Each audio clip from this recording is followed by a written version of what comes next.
بسم الله الرحمن الرحیم. زما ډیرو قدرمنو، ډیرو عزتمنو، سپیزلو، غختلو، ویاړلو پښتنو، افغانانو، رونو، خویندو، خصوصا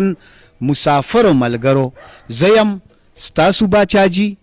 ستاسو صابر شاه صابر، ستاسو په غږ یور وایس ټي وي لندن کې د پښتونخوا غږ شاملوم. قدرمنو ملګرو، صوابه د پښتنو یو ډیر لوی تاریخي او تهذیبي خار او خوره ده. صوابه د علم، ادب او فرهنګ په لحاظ ډیره مړه او پټه ده. صوابه د خپلو تاریخونو په حواله ډیره سرسبزه ده. گجو خان، کالو خان، باکو خان او لوی لوی شخصیات د صوابه د خورې بچي دي. ځکه صوابه کې ګرځم د خپلو پروګرامونو د راټولولو دپاره، نو زما په نزد او ګومان 6-8 میاشتې به زما دا پروګرام تر صوابه محدود پاتې شي، چون صوابه د پیښور نه ډیره لرې هم ده او دې ته زما راتګ هر ورځ خو نشي کېدی یا هر هفته خو نشي کېدی. به دې حواله به زه کله کله تاسو سره د صوابه شخصیات مخ کوم، کله کله میاشت کې یو ځل نیم، ځکه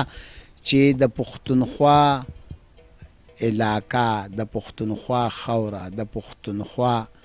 هر علاقه سیمه کې همداسې شخصیات دي څنګه چې صوابه کې دي. نو په دغه وجه زه کوشش کوم چې هغه علاقو ته هم لاړ شم چرته چې زه نه یم تللی. زما خوش قسمتي ده چې په پیښور کې هم د صوابه لوی لوی مړونه او مشران راغلي دي او د پښتونخوا په دې سر ښار کې ژوند کوي. په دغه مړونو کې او په دغه نوموړو لیکوالو کې او مشرانو لیکوالو کې یو ډیر قدرمن او ډیر عزتمن جاوید اقبال خان یوسفزی هم دی، چا چې ډیر کار د دې ژبې دپاره او ډیر کار د دې د مړونو را برسېره کولو دپاره کړی. د کار تحقیق دی. شاعري داسې وګڼئ چې د نشت برابرې ده، خو ادب لا د ډیر کار دی. په مختلفو رسپاڼو او اخبارونو کې ډیر علمي، ادبي او تحقیقي مضمونونه د چاپ دي. او که دا ټول مضمونونه او کالمونه راټول کړي، نو زما خیال دا دی چې 4-5 کتابه به ترېنه راشي. جاوید اقبال خان د دې نه علاوه نور هم ډیر اړخونه لري، لکه د اصلاحي او فلاحي اړخونه دي. د صوابه د ډیرو لویو لویو تنظیمونو د چا سرپرست دی او د چا سرپرستیاله دی او د چا چیرمن دی او د چا صدر دی. شتمن پښتون دی، قدرمن پښتون دی. د دې ژبې او د دې د مړونو په برسېره کولو کې ډیر ډیر تاوانونه په وخت کړي دي. جاوید اقبال خان یوسفزي له راغلی یم، د سره مرکه کوم، د د ژوند او د کار او زیار او خدماتو کتاب راسپړم. تاسو ما سره دا کتاب په مینه مینه وګورئ. جاوید اقبال خان ستړی مشي. تاسو ستړی مشي، تاسو راغلي ډېر لرې نه او زما کلي ته، زما کور ته، نو زما لپاره دا ډېر لوی اعزاز دی چې تاسو راغلي، ماله مو درناوی راکړی دی. نو ستا حق و، نو چې ستا حق و، نو خامخا به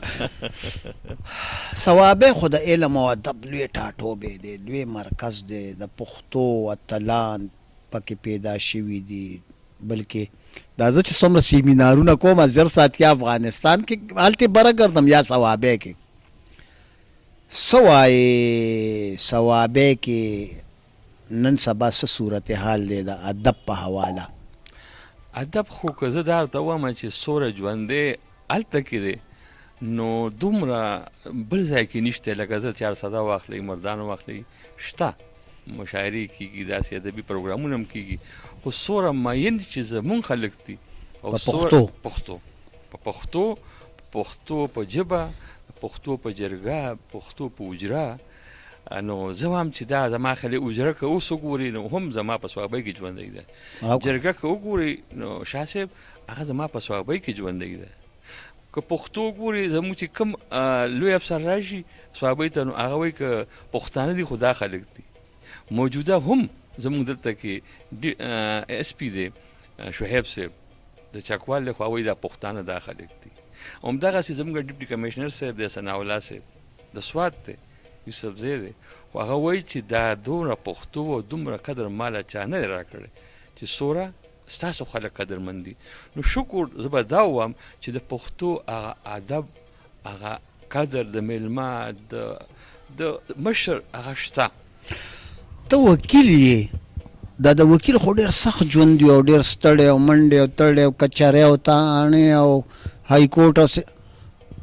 دغه اړخ دې ډېر مضبوط دی په حیث د یو نوموړي وکیل خو دلته کې دومره کالمونه ریګولرلی کې او دا نو دا دواړه دغرنګ متضاد اړخونه نه دي مینه غواړي شاه صاحب مینه چې دی وي کنه نو هر څه له به وخت ورکړي زما خپله وکالت هم خوښ دی چونکې زما پلار هم وکیل نو پېښور یو مونږ خو زه هم چې کوم دی ما ډېر خو وکیلانو سره وخت تېر کړی دی او بیا دا دی چې زما هغه مینه هلته هم ده خو خپلې ژبې سره مې زیاته مینه ده زما شاه صاحب که وګوري زه چې څومره خفه کېږم په خپله ژبه همدومره بل څوک نشته او بل شکر دی په ما ته نه دا مقام ستاسو په دغه وجه میلاو شوی دی صوابې په زړو شخصیاتو خو بس ما څه ناسه وویله نه وي د صوابې شاعرانو ادیبانو باندې چې ته راته خبرې کړې او صوابې کې کم ملګري دي ستا د هغوی باندې راته نومونو تر حده صرف خبرې کې نو د چا نومونه به راته واخلي نو باچا صاحب د صوابۍ کې خو که زه دا ووایم چې یو کلي کې دومره شاعران دي چې زه مونږ چې کله مشاعره کوو نو هغه هلکان بعضې پکې خفه شي چې زه پکې نمبر رانلو خو بهرحال ښکلي شاعران په ژبه مین لکه تاسو که زه وګورئ د تسکین مانیروال اوس مونږ هغه وکړه الله دې وبخښي هغه ډېر ښکلی شاعر ریالسټک شاعر چې ورته وایي داسې عزیز مانیروال کیسر مانیروال انور مانیروال زه درته که داسې نومونه واخلم ذاکر خان زمونږ دی د کلابر ډېر ښکلی شاعر دی ډېر او بل دا دی چې اوس پی ایچ ډي هم کوي نو داسې پجیکول زما کلاس فیلو زما ملګری ډېر ښکلی شاعر ډېر خوږ اواز د سردار لالا پنجپیروال ډېر ښکلی او په رباعي باندې د هغه هم را ښکلی بل شاعر نشته داسې شیر افضل ټیکهدار مونږ وله اوس هم دغه کړو داسې راهي صاحب چې واخلې مونږ وله اوس هم دغه مونږ په ژوندو دپاره چې کوم دی نو پګړۍ تړو او دغه مخکې به پخوا به خلکو د مړو دپاره دغه کولو خو مونږ به د ژوندو دپاره شروع کړي دي نو داسې زمونږ چې کوم دی جان بهادر لالا دی زمانې ډېر ښکلی شاعر دی زه که داسې درته وښیم اختر علي دی او د کالو ډېر چې کوم دی نو واجد خان دا بانک شروع شو د دې بانک احترام کې بجي لږ چپ شو نو بیا به هم دا سوال کوو صحیح ده نور څوک نور نثار محمد خان لالا الله دې ور جنتونه ورکړي ډېر لوی ادیب او د ډېرو د شاه منصور ریډیو پاکستان ډایرکټر او دنیا کې ګرځېدلی او د پښتو نوم یې روښانه کړی د هغه څه کیسې خو ډېرې دي خو دا یوه کیسه که وایي نو زه به درته وکړم چې انډیا ته تللی نو وایي زه هغه پروګرام کې د پاکستان نمایندګي ما کوله اندرا ګاندي راله وایي ما د چارسدي دا خړه خانته اچولې وه او خړ هماغسې واسکټ مې اچولی و وایي چې زه یې وکتم نو ډومبې راغی ما نه تپوس وکړ چې ته پښتون یې ما ورته چې او وایي چې باچا خان او وایي ما ورته چې او بلکل زمونږ مته سره نږدې چارسده او صوابۍ دا نږدې وی بیا یې ماله هلته کې هم ډېر قدر وکړه او سهار یې زه ماله او زه کوم هوټل کې اوسېدم تاج محل هوټل کې نو هغې ته یې ماله ناشته راولېږله ډېر لوی عزت بهرحال هغه ډېر لوی سړی و ډېر اوربل فلم یې لیکلی و ارمان فلم یې لیکلی خانه بدوش لیکلی و ډولۍ لوی په خپله لوی او د ټول نه ښه خبره ده چې په یو فلم کې مخرور یو فلم و هغې کې ډېر ښه کار کړی او همدې وربل کې د انسپکټر کار کړی و ډېرې ډرامې لیکلي ډېرې زیاتې ډرامې لیکلي دي خو که زه ووایم چې هغه داسې و چې قرآن پاک ډېر زما په ډېرو کتابونو زما یو سفرنامه ډیرو باندې هغه سریزې لیکلي خو یو سفرنامه زما ډیره ښایسته ما غټ ښایسته چاپ کړی په ملتان کې هغې باندې ډېره ښایسته سریزه لیکلې د مري نه مکې ته نو نثار محمد خان لالا ریشا چې ډېر سپین تمبل د هغه ډېر د چې سوره میوزیک دی په دنیا کې هغې تشریح هغه اوریجن د هغه څه یعنې زه وایم که د هغه یو پهلو واخلې نو هغه انسایکلوپیډیا بل څوک لیکوال داسې دی چې نورالامین یوسفزی در نه هیر نشي نه نورالامین صاحب خو زما ورور زما استاد زمونږ خو هغه نه زده کړه کوو هر محفل کې چې هغه زمونږ راشي نو زه د هغه نه لیکل کوم ښه نزار یوسفزی زمونږ دی بالکل خو د ټولو نه د اهم د ثوابې چې زما په خیال چې د ټولو د ولسي ادب سرسالاران دي تسمیلا علی حیدر چې څو ژوندی وي سر به نه پورته کوي نور شاعران او بیا د ټولو نه د ولسي ادب دویمه ستنه چې دا جمشید د ټوپۍ دا هغه خلک دي چې دا خلک نشي هیرولی په مینه کې شاهنواز خان لالاوسي چې د خاورې خوشبو یو کتاب ورله ما چاپ کړی او د قطر کې د ډېر خدمات دي او زه دا وایم چې دا تاسو را ژوندي کړي دي خو مونږ هم ستایلي دي وخت په وخت او مونږ اوس هم زمونږ چې کله هیواد زمونږ تنظیم اجلاس وي مونږ پکې داسې خلک راولو او ستایو ځکه چې د نوي کول ته پته ولګي چې مونږ دا خلک د سوره قربانۍ کړي دي او په پښتو ماین خلک دا هغه اوس هم شکر دی په هر کلي کې زمونږ دوه کلي ډېر مشهور دي د شاعرانو د دیبارو شاه منصور او ورسره چې کوم دی نو مانیری دې کې دومره ښکلي شاعران او چې دا نوی کول کوم دی که نه نو باچا صاحب ته به وایي چېرې د دوی د الفاظ په نوي کول کې الله دې وبخښي یو زما ډېر کشر و خو ډېر شپږ اووه کتاب یې چاپو جهانګیر عالم یوسفزی هغه وفات شولو نو لکه په دې کم عمر کې شپږ اووه کتابونه چاپو نزار یوسفزی او دغه رنګې سردار یوسفزی چې اسلام آباد کې خو به هر حال دا نامې تا تم ګیلې جوړېږي ما ته پته ده د انټرویو نه پس به خلک وایي چې جاوید اقبال خان زما ذکر ونه کو زما او ما هم درنه دا رنګ سوال وکړو چې دومره ضروري نه چې एकदम ستا ذهن ته راشي به هر حال زما په خیال ثوابې د پښتو د ناوې د تندي ټیک دی او دا ټیک به ځلیږي او دا ټیک باندې د پښتو ناوې راټوله انشاءالله وي به او زمونږ د خلکو پښتو سره ډېره مینه ده ځکه تاسو ته بیا دې سیز ته راشم چې زمونږ خلک په خولې وینا کوي ځمکه خرڅوي په خولې به خرڅوي انتقال به نه کوي هغه پښتانه دي خو که نن دوه دوستان دي یو تمرین هغه به د خپل بچي راته وایي چې بچی زه خو د نظمه خو دا به ستاسو تره به مومي او پلار به مومي خو یو خبر ته کوم دا خو هغه پریکټیکل پښتو د عملي خو د ثوابې کې ډېر لوی لوی خلک راغلي دي او بلکې دا خو د خدای خدمتګارو مرکز دی خو اوس هم چې د ثوابې په بازارونو کې ګرځي نو ټول بورډونه یې په اردو او په انګریزۍ کې دي یعنی د پښتو هغه ریټن شکل کې هغه ترقي په کار دا ده چې ثوابې کې مونږ شروع کړې ده ښه نورالامین صاحب نه تاسو ته پول کولی شي دا مونږ شروع کړې ده باقاعده دې دپاره مونږ څه فنډینګ هم کړی دی او څه نوی کول هلکان چې کوم دي هغه دې دپاره مونږ کړي دي مونږ والنټیرلی کوو دا سوچ زمونږ د نورالامین صاحب راغلی و چې بهی دا دغسې سین کې دا کېږي مونږ دې ولې ونه کړو په دې باندې مونږ ماته کافي وخت وشوی مونږ کار شروع کړی دی نو دا به انشاءالله کېږي به بل دا دی چې باچا صاحب که وګورې مورنۍ ژبه خو مورنۍ ده که نه اول خپله ژبه پس د نورې ژبې پس د نورې ژبې نو نن که ته وګورې نو د مورنو ژبه مونږ په دې 21 فروری باندې هم مانځلې ده 21 فروری څه ته وایي پښتو کې راته وایي 21 فروری بالکل نو هغې کې مونږ هغه هر کال مونږ کوو خو مطلب دی چې زه دا وایم نو مورنۍ ژبه چې کوم ده په هغې کې چې څومره ترقي کېدی شي هغه په بله ژبه کې نشي کېدی او ټول دنیا کې تاسو وګورئ کوم ترقي شوې ده په خپلو ژبو او که چین دی او که جاپان دی او که هر یو په خپلو ژبو کې شوې ده او زمونږ اوس هم دې حکومت ته دا خواست دی نو خواستونه خو چې کوو جاوید اقبال خان بیا خو څه نه جوړېږي چې ته مې خواست دی زه وایم چې یو برپور احتجاج وچلو لکه مونږ خواستونه چې کوو عمران خان غریب دی ناست دی هلته کې ناست دی او پرویز خټک خواست نه کوو دا رنګ یو لایحه ملک به کوو که خیرې چې دا ژبه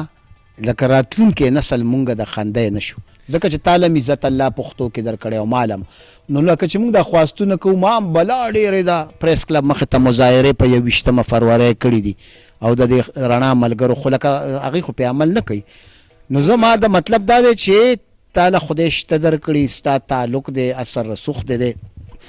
په کار دا ده چې تر ثوابې تر حده پورې خو دا بورډونه او دا دغه چې د حکومت په خواستې پرېږدو خو حکومت خو نصاب کې پښتو نشته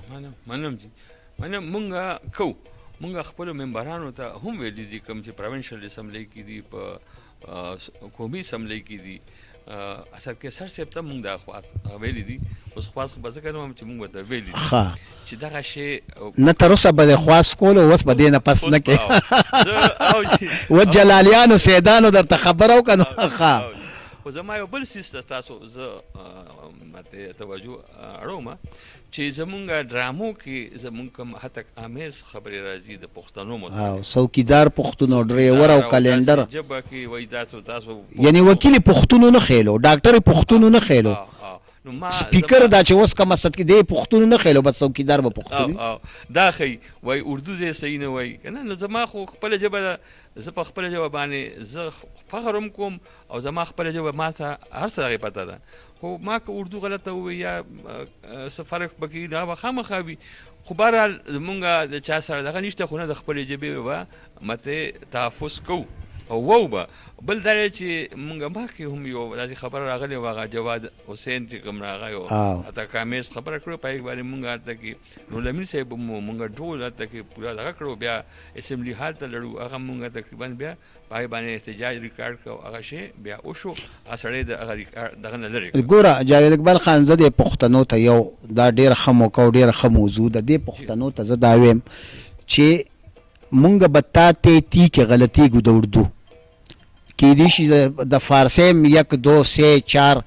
اف 6 افت 8 9 دا دی 11 12 13 14 15 16 دې کې بلک ډېر مونږ غلطیږو خو مونږ له خو دومره پښتو اردو فارسی راځي کنه په کار دا ده چې پنجابیانو له دومره پښتو ورشي په کار دا ده چې دري ژبو له دومره پښتو ورشي کنه نو هغې له خو ټکې هم نه ورځي نو دوی بیا مونږ پورې ولې خاندي مونږ له خو بیا هم اردو راځي صرف تا ته کې به غلطي نو هغې له خو ټکې هم نه ورځي نو خو مونږ ښه شو که نه ما یو ورځ دغسې زه ښکار تلو ما پنجاب ته نو یو وکیل راغی شاهین د اسلام آباد هی کور نو هغه څه لطیفه شروع کړه مونږ له ښکار له نوتلي وختي و سهار مو ناشته کوله نو ما ته وایي چې خان صاحب یې لطیفه کر لو میں نه ما ته به چې څه وایي نو هغه به زما خلاف وایي نو ولې وایي ما ته زه ستا لپاره اردو یم ته زما لپاره پښتو وایه که نه زه خو محتاجه نه یم زه خو کمیونیکیشن دی که نه نو کمیونیکیشن زه په داسې هم کولی شم په هغسې هم کولی شم خو زه ستا لپاره دا کمیونیکیشن تا ته کومه خبره کوم در رسوم په اردو کې وکړم نو ته زما لپاره پښتو زده کړه خبره دا ده چې بیا راځم دی قومیت ته به راشم ځکه چې پښتو قوم دی پښتانه قوم دی هلته قومیت نشته نو هلته که هغې څه کوي نو هغوی د هغه خپلې دایرې نه وځي موږ د خپل اقدار نه نشو وتی ځکه نشو وتی چې موږ په اقدارو کې د بل عزت دی د بل د ژبې قدر دی د بل انسان قدر دی زمونږ اجره وګوره زمونږ جماعت وګوره زمونږ طور طریقې وګوره موږ د چا حد نه کوو هېڅ چرې نه کوو سره د دې چې هغه پنجاب خلک کوي زمونږ خو موږ نه دی کړی پنجاب ټولو موږ سره زیاتې کړې یعنی په اباسین او په سردریاب د راوي بدماشي شته خو دا بدماشي موږ په خپله په ځان لاګو کړې ده که لږ غونته را بیدار شو که نه زه یو ګیله وکړم د خپلو مشرانو نه کوم مشرانو نه چې کوم په اسمبلو کې ناست دي ځکه زما چې کوم مشر تللی دی لکه زما ممبر قومي اسمبلی دی زما د صوبایي اسمبلی دی زما سینیټران دي نو دی کله هم داسې یو خبر اوچته کړې ده په دې اسمبلو کې ولې نه کوي دا پښتانه نه نه هغوی کورونو کې هم پښتو نشته که نه ګوره او د پنجاب پاک لخوا بس دې وخت کې راته د سیف الرحمن سلیم صاحب یو شعر یاد شو چې د راوي جلپري څه باندې نازیږي راوي د پنجاب آسی د راوي جلپري څه باندې نازیږي او زه په خپله شهزاده د اباسین نو بس ګوره اباسین ته وګوره راوي ته وګوره اباسین په خاموشۍ روان وي خاموشه دریاب دی او سوره سیراب کوي څه د کم ځای رواني مونږ هغه خلک وو چې مونږ دنیا سیراب کوو مونږ باچا صاحب دنیا کې که وګورې نو پښتون خپل قومیت باندې ننګ کوي په خپل قوم سره ولاړ وي هر ځای چې وي هغه به طور طریقه وګورې مېلمستیا ورسره وي د بل قدر ورسره وي دا د هغه په حیا، خبرې- عزت، او- پرده، او- شرم. په دې باندې خفه کېږي هم، ننګ پې هم کوي. نو چې ننګ پې کوي نو هغه کې دا شی الله تعالی مچولی، خو زما په جنس کې دا شی راغلی دی چې باچا صاحب تاسو سره نږدې اسرار خان اوسېږي د آفتاب روډ او جرمني کې دی. جرمني کې. نو هغه ما یو ځل په هوټل کې روټۍ وکړه، اته نه لاس کسانو. نو ما ته یو کس وایي چېرې ته خو ډېر لنډاړې. ما ته دا خو زموږ په حجرو کې هر وخت وي دا روټۍ دا روټۍ. نو روټۍ ګوره ورکول زموږ په خمبیر کې دا لیکلي چې دا به موږ ورکوو که نه؟ میلمستیا. او تاسو اوس راغلي، زه به تاسو سره میلمستیا نه کوم. ګوره هلته زه که لږ دا څه وایم چې زه په یو ځای په ملتان کې وم، نو هلته به زموږ به سهار به همداسې دفتر کې به ناست وو، نو چې چا به چای راغوښته نو ځان له به چای راغوښته، مونږ له به نه راکوله، نه به تپوس کوو، نه به صد کولو. دا مونږ کولی شو. مونږ که میلمه حجرې ته یو راشي، خو چانک به د شپږو کسانو راځي، بالکل شپږ پیالې به ورسره راځي. کور کې زنانه وو ته هم پته چې بهی میلمه خو یو دی، خو نه په حجره کې به خلک وي. نو دا زمونږ په خمبیر کې، خو دا ښه خبره ده. په دنیا کې تاسو ګوري چې کوم قومونه دي هغه به دې خوشحالېږي، په عزت خوشحالېږي. میلمستیا چې کومه په عربو کې ده، لکه میلمستیا به د عربو، اوس به عربیان ښه نه وي، خو میلمستیا یا په عربو کې وه یا په پښتنو کې وه. جهاد یا پښتنو کړی دی یا عربو کړی دی. د دین خدمت عربو کړی یا پښتنو کړی، بل قوم کې دومره نشته. الله دې همدارنګې دې نه پس هم دا سلسله جاري ساتي. څومره یې جاوید اقبال خان؟ زما چې کوم دی نو اوس 15 شپېته کاله دی. 15 شپېته. او څو بچي دي؟ زما 3 لوڼې دي او 2 مې زامن دي. څه نامې دي؟ یو چې کوم دی نو مشره لور مې ده کامل ده، ورپسې چې کوم دی نو سنبل ده، ورپسې بله لور مې شاهرخ ده، ورپسې مې زوی دی خرم، ورپسې کشر زوی دی هغه اعظم خان دی. او روریان د څو دي؟ روریان مې چې کوم دی نو مونږ 3 لوڼې یو، زه مشر یم، ورپسې چې کوم دی نو اسد اقبال دی او بل اختر اقبال دی. او ستا والد صاحب هم وکیل و که نه؟ جی ښه. زما والد صاحب وکیل هم و، خو د وکالت نه زیات فلاحي او سماجي کارونه. څه نامه یې وه؟ قمر زمان خان او ایډوکیټ صحابه کې وکیل نه زیات چې کوم دی په سماج کې چې کوم کارونه کړي دي فلاح کې، نو هغه اوسه پورې په مونږ ملا مته پټکې تړو، ځکه چې زه لړ شم باچاجي نو ما دپاره ډېر لوی کریډټ دی چې هغوی وایي چې دا چې کوم دی د قمر زمان خان زوی دی، دی به دروغ نه وایي، دی به دوکه نه ورکوي. او زما پلار ښه دی، یو نوم مونږ له پرېښودی دی. او ناوې دې چېرته واده دې چېرته کړی؟ زما مونږ ورته ماسي وو، تاسو ورته ترور وایي، د مور خور چې کوم تاسو ورته د ماسي اردو ټکې د موږ ورته ترور پښتو کې وایي. ثوابې کې ځینې ته خو ما ته ثوابې، خو بیا ځینې وخت کې ګوره زموږ د پېښور د پښتو دغه شي. نجیب موږ تاسو حاویزه کوي ما سی ما جیسی که نه صحیح. نو ما جیسی مو اردو شوه که نه؟ نه خو دې ورته چې ما سی که نه نو که مونږ دا نه د ترور لور لکه مخکې نه هله او هیو لیدل کتلو مینه محبت که نه؟ نه زمونږ خو داسې وه چې مته د مشرانو وینای نه ګوره هغې باندې زمونږ نو ولې تاسو یو بل سره ملاقات سترګې مرګې خامخا به کېده، ته به دا نه شم ویلی، ځکه چې مونږ هغه خلک یو خلک وو که نه. نو زما مونږ ته ماسي بیا ووم ماسي کورو، او دا زما کورم د هغې د ماسي کورو. نو تلل راتل خو واړه مونږ یو ځای. او یو واده دې کړی؟ او جي. نو ولې بل دې ولې نه کولو؟ نو بس دا یو سمبالول ډېر ګران کار دی. او بیا پکې باچا صاحب که اوس وګورې چې دا کومه ګراني ده که نه، نو نه ته یو وکیل یو اعلی وکیل یو د ثوابې یو نوم یو صاحب، او ته چې دا فریاد کې نو یو شاعر او ادیب به بیا څه کوي؟ نو ګوره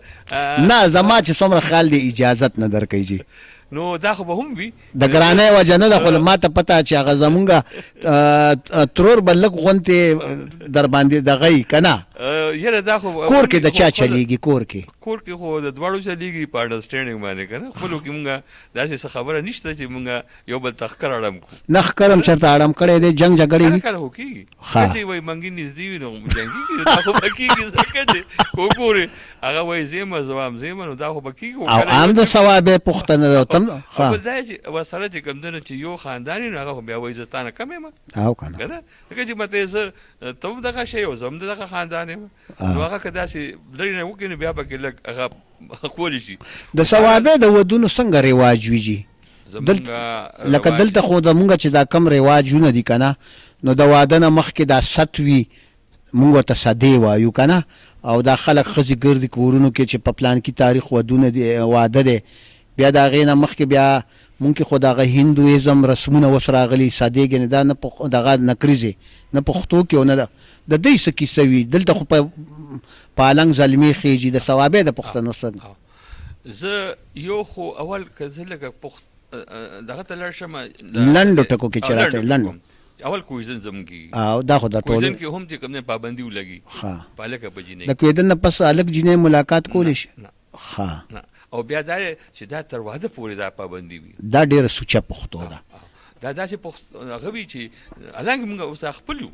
چې کله دا بیا دغه شو موږ یو بل سره والله چې زما اته کاله کویدن شوې وه او ته یقین وکړه ګوره ما هغه کلی هم نه ولیدلی یعنې د خپل ماما لور مې وه کلي ته هم نه تلم او ځینې په خلک د کویدن نه پس بیا وایي بس دا باچا صاحب نن که وګورې بعضې رشتې خرابې شوې په دې موبایل باندې هغه باندې که نه ما خو کته دا به نه کېده پخوا به نه کېده ورپسې راشو واده ته نو دا خو ګوره وایي څه شول هغه پښتانه څه شول چې په لستوڼي کې به شپږ کسان راتلل هغه پښتونولي لږه کمزورې شوله روولي هم وه حیا هم وه خلک ویدنې نه بیا واده څنګه وي واده چې کوم دی نو واده زمونږ سده خو ني زمونږ ویناګانې ویناګانې ښه مونږ ګرځو په هر کور باندې چې متې ته به راځې دې وخت هغه چې څوره د چا څوره طاقت وي بیا چې کله د واده نیټه کېښودی شي نو مونږ نکریزې خو داسې لږې ډېرې اوس خلکو شروع کړي دي وایي پټې نکریزې او سامړه نکریزې او دا خو د ښاریانو رواج دی هغه نه زموږ نشته زموږ چې کوم دی هم اکه شی دی اوربل وي اوربل کې بیا زمونږ دا ما په دې خبره ویټي باندې هم دا خبره کړې وه چې اوربل چې کوم دا د جینۍ ښکلا ده په دې وجه باندې خبره خو لنډوم کونج او کونج خیلی وي نه دا ناوي چې کونج کې ناست یو کونج خیلی ورته د جنج وخت کې نه دا نه وي زمونږ دغه وي چې اوربل وي د جینۍ د هغه خپلوانې ناست وي جینۍ سنبال کړي وي د هغې اوربل چې کوم دی ډېر لوی ښکلی هغه دی د زلمي دپاره صحیح د زلمي دپاره دا چې زلمی به په خپل کور جنج کې خو ځي که نه خو د اوربل لږ ونې تاسو هغه کوم چې د جینۍ د هلک خویندې لرې شي مورې لرې شي هلته لرې شي چې هلته لرې شي نو هغوی به ته ور بند کړی هغه د جینۍ کور جینکو ورته کړی هغوی ورته وایي موږ به پیسې راکړو هغه څه ماته که نه نو هغوی چې څه پیسې منځ کې هغه ډیسایډ شي هغه وخت یا جینکۍ بیا خپل وکړي هغه وشي خو نو بیا دی لړ شي څوک دا رنګ هم کوي چې که واده کیم هغه درېیمه کې زلمي نه سپلی پټه کړي چې د زلمي نه پیسې دې وخت کې زموږ کوي ښه دې وخت زموږ دې وخت کې چې مته کله د واده ورځ راشي اول خو دا اوربل دا خبر کوم نو دا جینکۍ ګډېږي او د دې جینۍ کونسۍ کې غوټې ورکړي وي او هغه اوربل او خورې اوربل دې خورېږي جینۍ او اوربل دې خورېږي نو یو غوټه کوي او اخري غوټه چې کوم دی یا د هلک مور یا مشره خور هغه کلاو کي چې کلاو کي نو بیا وایي مبارک شي اوربل خور شو دا هغه رسم دی خو دا دې کې به دا وایم چې دا د قسمتدارو جینکو وي صحیح هغه جینکۍ چې هغه مته هغه په عزت سره واده شي او چې کومې تاسې نورې خبرې نه هغې کې بیا نه وي دا نثار محمد خان خو ځکه د اوربل په نوم فلم لیکلی و که نه دقه پکې هغې کې تاسو وګورئ هغې کې دا ټولې خبرې راژوندۍ کړي دي دا اصل کې هغه وخت کې ځینې رسمونه رواجونه د انټرټینمنټ دپاره مو که نه چې د واده نه لکه خو د خوشحالۍ دغه مو واخلي زمونږ یو بل شی هم دی که نه زمونږ کنډول به ته مونږ به ښه مونږ چې جینۍ څه وخت کې کویدن وشي که نه نو هلک ځي هغوی ورته کنډول پاسه غوړ کړی وي او دی به اوچتوي په لاسو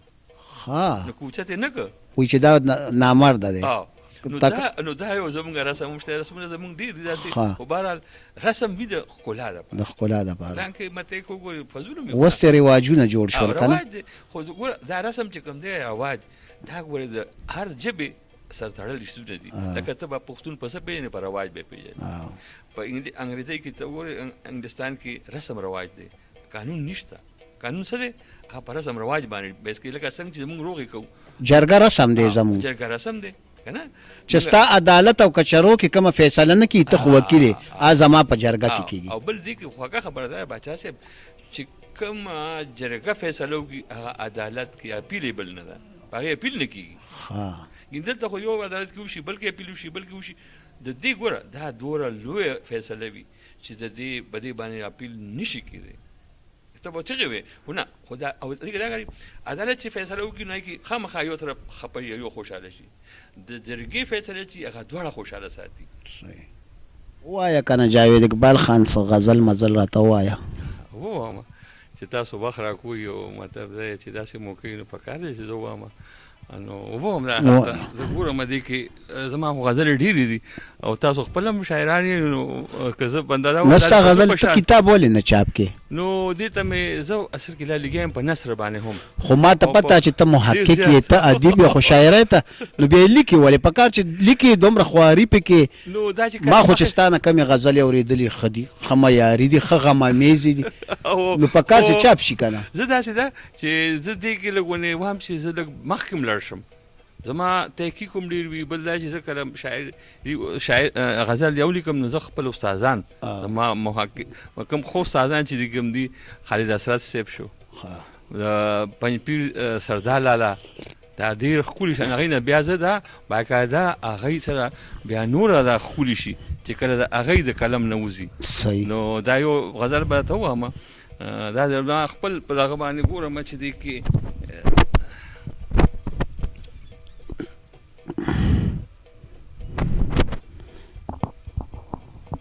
نظر دې د نږدې کم دی او که د لرې جي ښه نو سټډي بس ته کې که نه وکیل سړی خو چې شاعر هم شي او وکیل وایي تکه شوې تنها زما د مرګ نه پس هو تکه شوې تنها زما د مرګ نه پس او وبکړې غوغا زما د مرګ نه پس واه او اوس که راته ګورې د پردو په شان او بیا به کړې جړه زما د مرګ بیا به کړې جړه زما د مرګ نه پس اوس که راته ګورې د پردو په شان او بیا به کړې جړه زما د مرګ نه پس یاره خدای دې وکړي یاره خدای دې ژوندی لره کله تاسو ته پته ده داسې جذبات دي راشي نو به هغه د بیا کلم لاندې کړي نو هر شاعر دنیا شاعران دي خو بهرحال هغې کې دا چې خپل دغه دی نو ژوند د پښتنې خاورې له خاورې کړو ژوند د پښتنې خاورې له خاورې کړو وایي به دنیا زما د مرګ نه پس وایي به دنیا واه دا ډېر لکه زه دا اوس چې کوم کور کوم ژوند د پښتنې خاورې له خاورې کړو وایي به دنیا زما د مرګ نه پس او زه به تورو خاورو کې دفن یم ژاړي به دنیا زما د مرګ نه پس ډېر ٹھیک شو جي او زه جاوید لحد کې به خوشحاله یم ته چې کړې دعا زما د مرګ نه پس وخت کې داسې حالات جوړ شي او زه که دا ووایم صابر صاحب چې ما څه غزل داسې یو غزل ما د شپې په خوب کې راغلی نو اکثر شاعرانو له ورځي خو یاره ما له دا رنګ نه راغلی دا خلک وایي خوب نه زر زر را پاڅېدمه او یا دا خلک وایي چې سیکل مې ودرول او غزل مې ولیکل او موټر مې ودروله ما له دا رنګ نه راغلی زه باقاعده په منصوبه باندې غزل جوړوم نو دا دوه قسمه شاعران دي یو آورد دی یو وارد دی نو تاسو وارد نو زه لکه زه ته یقین وکړه که نه زه چې اوس وایم چې زه غزل جوړوم که نه نو کیدای شي اوس یې جوړ کړم مالم دا رنګ راشي کله یو شعر راشي هغه شعر پسې خو بیا لکه ما به دا نشته ګین چې خوبونو کې راشي او زه راپاڅېدم او زر زه خوب چېرته خراب کومه زه خو که درته دا ووایم زه یو وخت یو روغ راغلم د اسلام آباد ته موږ تللي اوس مفروران وو هغې روغه کې دا د 2014 خبره 2014 زه نه پېژنم ما ته پښتو کې 14 بالکل نو هغې کې زه راغلم د شپې 1:30 بجه او جمع وو نو ستړی هم وم او د اسلام آباد نه رالو بهرحال چې رالم نو زه پرېوتم نو څه خیال رالو چې خیال رالو نو زما په دې جیب کې څه پرزې او دا قلم کاغذونه ماغذونه نو هغه رالم نو په دې غسلخانه کې چې کوم دی هلته مې دا لیکل شروع کړل غسلخانه کې غسلخانه چې رالم نو زما دا کور واده راویښه شوم ما ته چې وکړه ته څه کوې ویې ته روغ یې که نه ما ورته که او یاره باچا صاحب که زه هغه وخت دا قلم لاندې نه کړم نو دا بیا نیسار سره دی چې نه نه ناوې درته څه ویل بیا تا ورته چې بس ویې ته روغ وي چې دا ته څه کوې او ویې تاله وي چې کوم دی نو ویې خوب نه درځي ما یې چې دا مې د قلم دا لاندې نه کړم نو دا داسې ولې خیال وي چې زه هغه اکثر داسې وکړم چې خوب ډېر راځي نو زه وایم یاره باچا صاحب زه به لږ زود به کړم سهار یاره که ما د یو ټکې داسې یاد وي نو ځکه دا خبره مې دې پورته وکړه یو خیال وي راشي چې راشي نو بیا تنګول کوي او ناوې له دې غزل مزل دی ورته اورولې د خپل کنه هغه بد ګڼي خبت پی غنی نو دا خو بیا خبره نه جی انو سو کوم نو تا خو چستا کور کې پښتو کمزوري بیا خو خنه ده کنه پښتو خو پوګړه ده واځي چې یادوم نه ماته وسی ودا ته دا مینه خبرې ولا کې پلانې ولا خبرې کوي دی خو جیلس لکه دا دا درته چې دا چا زلفي او دا چا سترګې یادې ها دا وایو مارته نیک بخت موږ بل خو نه زو تصور دی خو خیال نو بچا سه نه ترنم کې د چرته غزل خپل ویلې ترنم کې نشم ویلې نه بیخي نشته نشته لکه خو به دی ویلې چرته یاره نه به ویل او الکتوب کې د چرته رباب منګي سره غزل وي ها ما سره اوسم په کور کې رباب شته نو ته رباب غږی زه نه شوق لرم لا پوره دغه نشته کنه خو خوښ مې ډیر نو چې زه تاسو فرمایش وکم چې یو نغمه راته پیوره ډیره کم دغه هغه سنیم رباب ډیر ګران شیم دی او ها رباب باندې چې کله ته حاوی شوي بیا رباب په خوان کې نه زما هغه مړه لا هغه نه اوس خو تا ماته ګوره ولا ک جاوید اقبال خان دا پتا و خو اوس چې تا ذکر وکړ زما خدا خواهش نه چې ته اسی نو ګرانه بشي هغه به دوره وخلږي چې هغه سر کول او هغه نو هغه داسې یو شی دی چې په داسې تیار نه او دا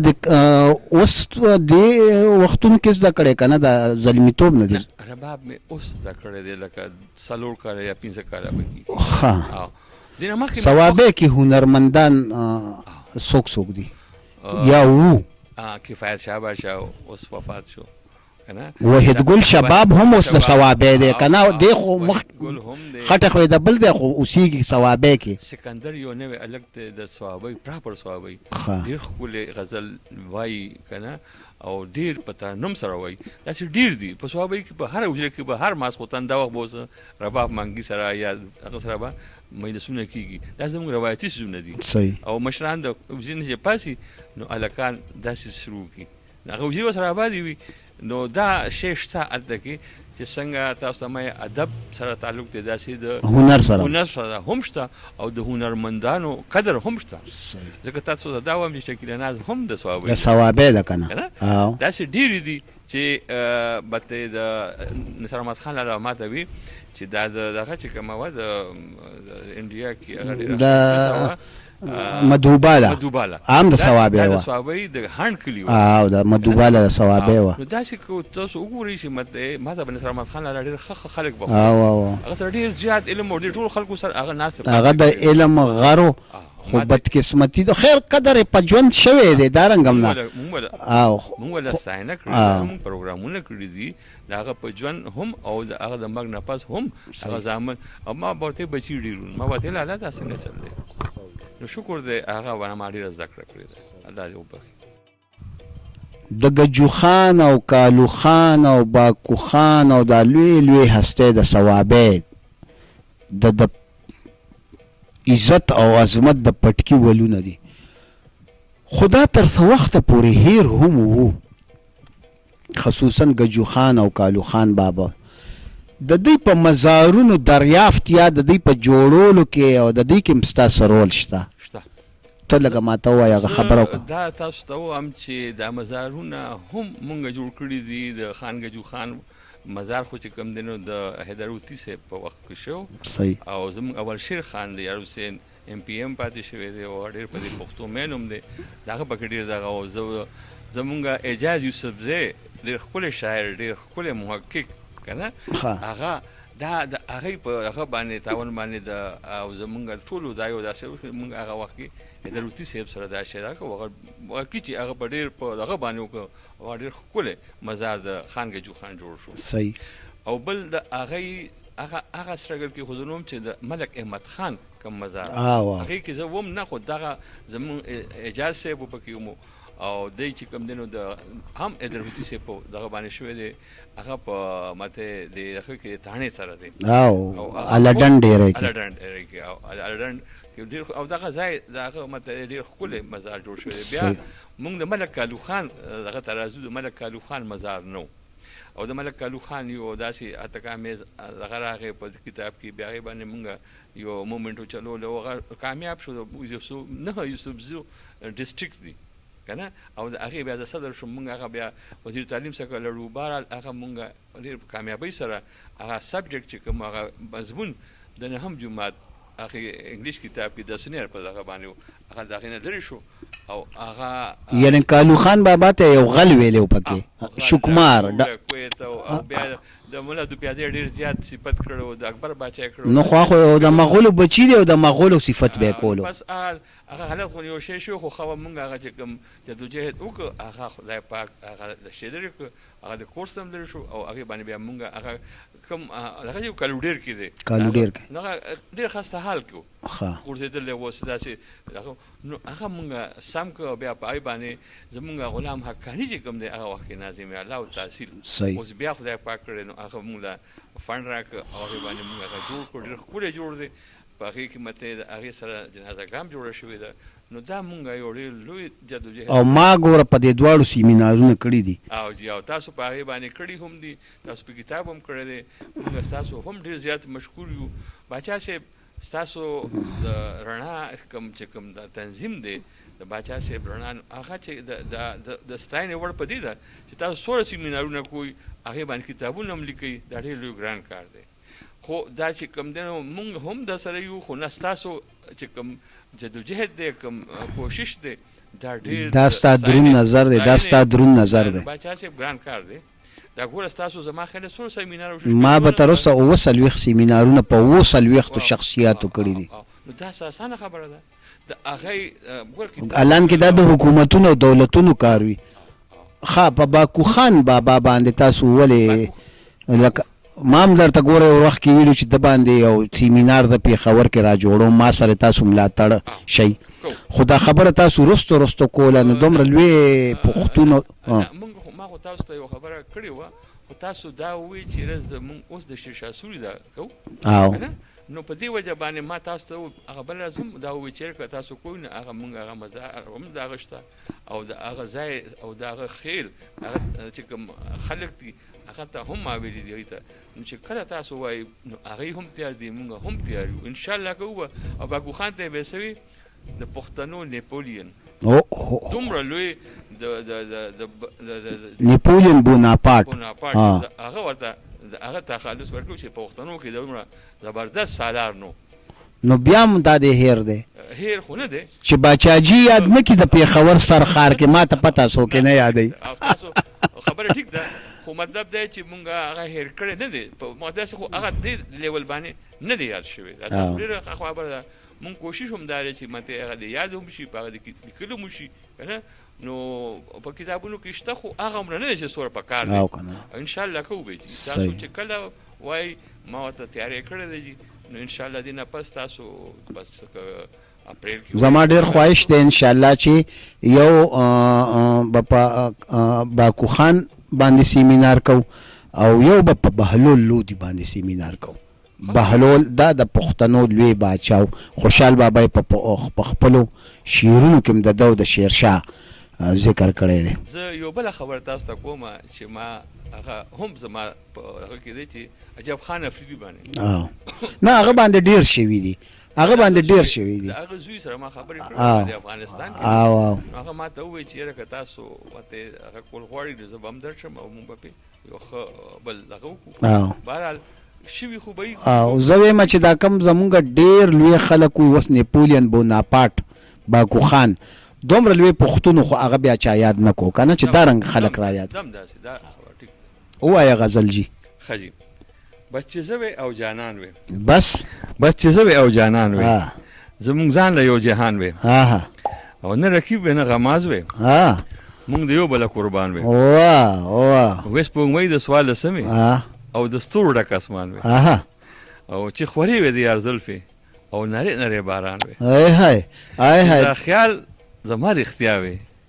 چې دا خیال زما رښتیا وي د جاوید پورا ارمان وي واه نو تاسو سره به وس دا وړو مور په دې باندې دغه نه کوي چې خوري چې وته وام نه بیا خو پته ګور جنگونه جګړې دي نو اجازه سوق دي ادا سو ما هیڅ نشته د کم کړی دا نشته دا خو یو خیال دی او دا چې کم دنو دا مته هغه خیال د کلام لاندې شي خجاوید اقبال خاندار ته چې ته خو ډیرو تنظیمونو سره هم تړلې فلاحي او کوم تنظیمونو سره تړلې زمون یو خدا تنظیم چې کوم د اصلاحي جرګې د ضلع ثوابي زه صدر یم پای کې موږ ډېرې غټې غټې روغې اوس هم څه په پایپ د لاین دشمنو د دغه اته مرګونه 15 مرګونه 2 مرګونه او موږ څه وکړې هم او څه روانې هم دي صحیح ورسره چې کوم بل زما د کلي جرګه ده هغه د ګاړ منارې اصلاحي او فلاحي جرګه ده د هغې هم زه سرپرست اعلی یم صحیح ورپسې که بل وګورې نو زما هیواد تنظیم دی ادبي دا خو لوی تنظیم دی دوی کنه تنظیم دی د دې څه دی هیواد ادبي تنظیم ښه تړون ښه څوک تنظیم خو تړون هیواد ادبي تړون صحیح بل چې کوم دی نو کال یو زمونږ یو د هیواد ادبي تړون کې در سره کم شاعران دي دې کې ما سره نمونه ځکه واله چې لګي ښه نو نورالامین صاحب دی ښه زمونږ نورالامین یوسفزی صاحب ښه او ذاکر یوسفزی صاحب دی دا پجګل یوسفزی صاحب دی دا چې عزیز مانیروال دی مونږ سره کیسر مانیروال دی ډېر ښکلی اواز لري انور مانیروال او مته داسې مته جان بادر لالا دی مونږ سره ډېر زیات دي زما بل استاد چې کوم دی خالد اسد صاحب صحیح دا هم مونږ سره دی خو دې زیات تر په دوبۍ کې نو مونږ سره ډېر کم راځي دا دغه چې کوم دی زمونږ نزار یوسفزی دا زمونږ سره و او الله دې ول جنتونه ورکړي اوس وفات شو مونږ به ډېر زیات به زمونږ پروجیکشن کول او ډېر په پښتو مهین سره مونږ ولا اوس هم یو پروګرام کړو نو مونږ سره په دې کې دغه بل زما چې کوم دی په کلی کې یو بل یو تنظیم دی چې مونږ فلاحي کارونه کوو هغه هم دی نو مختلف دغه باندې زه کار کوم او سره ستاسو د رڼا ملګرو چې کوم دی زما هم تاسو کنټریبیوشن دی کوشش مې دی ځکه چې تاسو مړه هلې ځلې خو مې نه دي کړي خو کوشش مې دی بل ځای تاسو نه زده کړه کوم الله دې خوشحاله ساتي او ځکه چې تاسو ډېر څه کوئ الله دې تاسو له د دې نه زیات همت درکړي او دا جهاد دی دا هم جهاد دی په دې شکل کې ګوره څوک د قلم جهاد کوي څوک د توري جهاد کوي څوک د خولې جهاد کوي دا ستاسو دا هم ډېر لوی جهاد دی د خپلې ژبې خپل اتلان یادول خپل مړونه مشاهیر یادول دا اوس چیف سیکرټري صاحب دی شهزاد بنګش صاحب نو موږ چې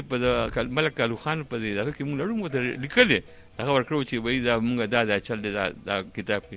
هغه وایي چې یاره تاسو خو دا پښتانه سوره ښکلي خلک چې د خپلو اتلانو تپوس کوي او بیا په دوره سوره مهذب طریقه باندې تاسو راغلي ما ورته چې موږ په دې باندې خفه کېږو زما اتل چې کوم دی هغه دوره لوی قرباني کړي او بیا هغه ته غل خلک وایي څوک غل وایي څوک ورته ډاکو وایي دا په 1928 کاله مخکې ما په احمد شاه بابا سیمینار کړی او د دې سیمینار سبب هم دا جوړ شوی چې د اکاډمي ادبیات په رساله کې د اردو یو لیکوال انور سدید مقاله لیکلې وه او هغې کې احمد شاه بابا ته غل ویلي نو بیا مونږ په دې سیمینار کو چې احمد شاه ابدالي غل که اتل نو ما د پېښور پوهنتون کې د خلیل اولسي ادبي جرګې د سوري لاندې هغه وخت کې د احمد شاه بابا 200 تلین منځلی نو دوی خو زمونږ هر هیرو دوی ته غل ښکاري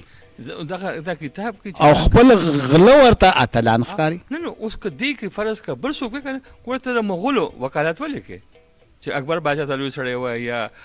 مولا دوبیازه ته نه لوی دی خو زما سپکاوی ولې کې بل زما سپکاوی مه کوه نو هغه چې په هغه وستایه خو که د هغه په مقابله کې ما اتل ته داسې کې زه چې لړم رومبي داسې روجې میاشت په 2016 غالبا و هغه بیا چې کوم دی هغه ما د کې چیرمن ټیکس بک بورډ ته وویل د هغې چې کوم سیکرټري و دا د څوره عمله وه ما ورته یاره ما دا لیکل کړي دي دا زما اتلو او تاسو چې لیکل کړي دا مغلط دا په سویم کتاب کې راغلی دا د نهم جمعه د انګلیش ټیکس بک بورډ راوستو